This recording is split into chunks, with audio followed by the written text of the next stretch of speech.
ফুলপুরের কৃষি জমিতে অপরিকল্পিত ফিশারি নির্মাণের প্রতিবাদে মানববন্ধন।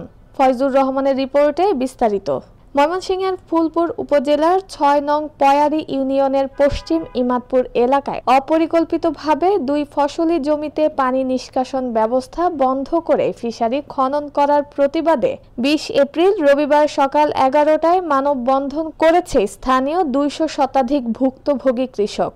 এলাকাবাসী সূত্রে জানা যায়, ময়মনসিংহের দিঘারকান্দা এলাকার তোতা মিয়ার ছেলে প্রভাবশালী মোহাম্মদ আনারুল ইসলাম ইমাদপুর মরলবাড়ি তার মামার বাড়িতে বসবাস করেন। সেই সূত্রে অত্র ইউনিয়নের সাবেক চেয়ারম্যান মন্নাস আলীর ছেলে শাহজাহান সহ একই এলাকার কুদরত আলী, মোখলেস ও এলাকার অনেক কৃষকদের কাছ থেকে জমি লিজ নিয়ে পানি নিষ্কাশনের খাল বন্ধ করে ফিশারি খনন করায় এলাকার কৃষকদের শত শত একর ফসলি জমি ক্ষতিগ্রস্ত হওয়ার আশঙ্কা করা হয়।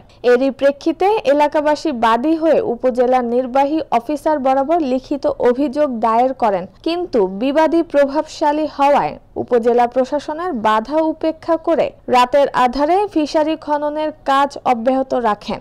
এতে এলাকাবাসী ক্ষিপ্ত হয়ে মানববন্ধনের ডাক দেয়।